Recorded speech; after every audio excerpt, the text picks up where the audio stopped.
So how did all of this start? That's a good question. I guess I was at a point in my life where I was about to have a big life change. So I thought, all right, I got to do something. I got to find a career that I can start working that could be a little flexible for me and for my children. Just sat and I was like, okay, what can I do? I'm like, all right, I have a pretty good knowledge of construction in the background. I've always dealt with people because prior to this, I was working in a salon for 28 years. So working in a salon, you're always talking to people, right? We also used to buy and flip properties, but I would sell them on my own. And every time somebody would be like, oh, you can't sell that on your own. I'm like, well, but I did. I mean, maybe I didn't do the greatest job back then because I didn't have a whole lot of knowledge, but I was like, you know what? I think I know what I'm gonna do. I'm gonna go into real estate. So that's what I did. And I just kind of meshed everything that I knew into this career, and I just went full force. And it worked so great for me. Honestly, it's the best decision I ever made. Like the best decision I ever made for myself. And it was wonderful. First couple years were very intimidating. I'm a new agent. I'm in a new office. I don't know anybody. Life was changing for me. I'm with these big hitters. It was very intimidating. Let's just put it that way. But I was just like, I got to take the bull by the horn and I got to go. Like, I got to make this happen. I would actually sit in my office and make phone calls, try to connect with them in any way. But in the very beginning, I would sit open house. Not my own, because I didn't have any listings at the time. But I would walk up to these agents in my office and be like, hey, I know you just got a listing. Can I sit your open house? And I would sit there open house and I would talk to people walking in. I would introduce myself and just the conversation would just flow. And a lot of times I would connect with a lot of them. I'd get their information, I'd give them mine. And a lot of times I would end up taking them out and finding them a home. So that's kind of how it started for me in the beginning.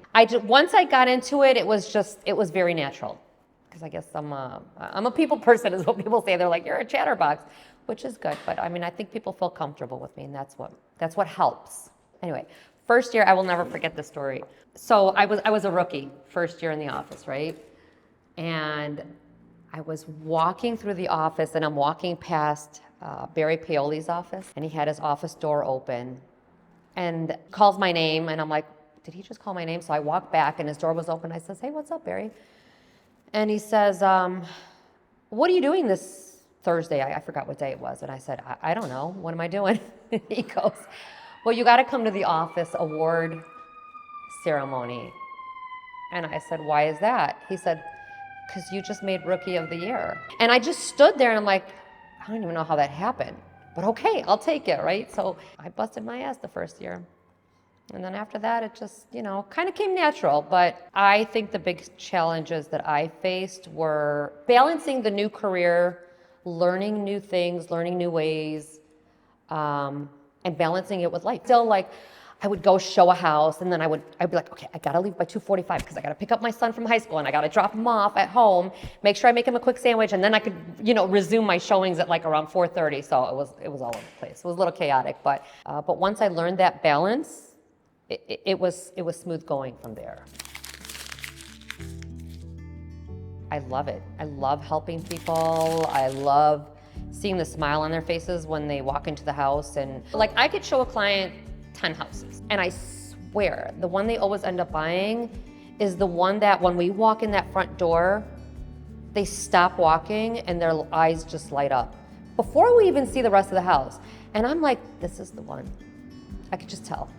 And it usually ends up that way. It's a great feeling to like start with them from the beginning of the process, walk them through everything, and take it all the way to the end. What helps my clients is, like I said, I have quite a bit of experience in a construction background. So a lot of times we can walk in and I can identify like, hey, the electrical panel here is really old. This is gonna be a big ticket item later. Or, you have galvanized plumbing. This is kind of old. You might want to update this to copper later. This is another big ticket item. So I think that really helps. And they're just like, oh, okay, that's cool. So kind of helps me to help them negotiate on a price. And then when the inspector comes in, he just kind of like acknowledges everything that I said. And they're just like, oh, all right, well, she kind of knows what she's talking about. And I'm like, I think I know what I'm talking about. But it's to the point now in my career, and it's such a wonderful, rewarding feeling. And I'm very humbled by it, by the way. It's to the point where my clients call me and say, hey, just a heads up, my sister's going to be calling you, or my mom's going to be selling her house or, anything like that. And it's just like, wow. Like I just helped them make the biggest financial decision of their life. They trusted me with that. And then they trusted me enough to send me their friends and family. So that's a very humbling feeling, really. And I love it. And I'm still at it, and I just want to keep going. I want to keep helping people. I want to keep figuring out new ways where I can add value for my clients and for my people. I'm a person of emotion. I've had stories where I've helped people sell their house after 47 years of being there. And they've raised their kids and their grandkids. And then you go in there and you kind of try to help them.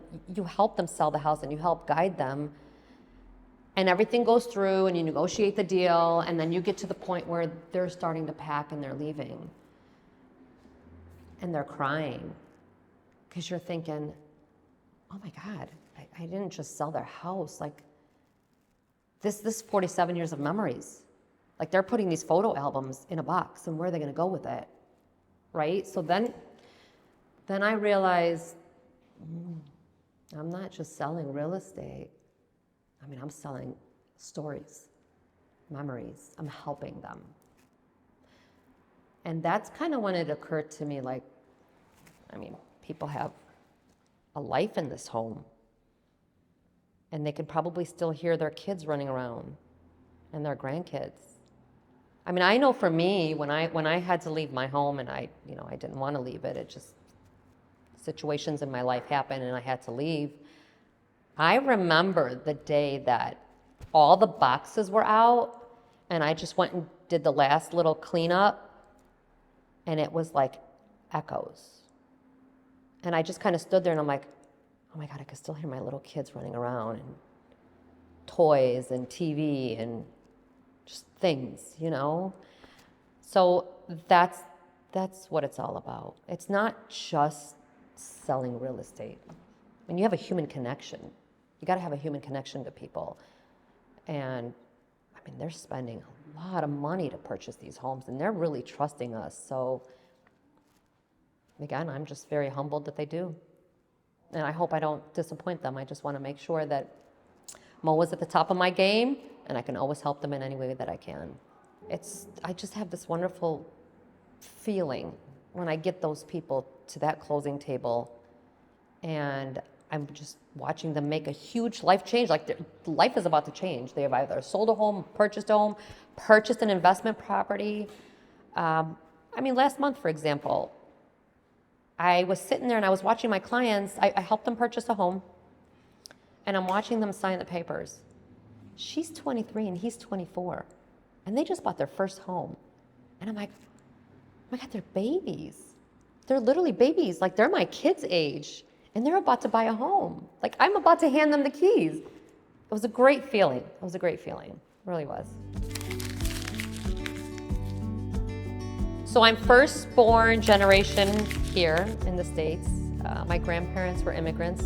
They came in '67, and every day I'm grateful for them because they made the sacrifice for us to have a better life. I can't even fathom going to another country, not speaking the language, not knowing how to navigate, not much money to start.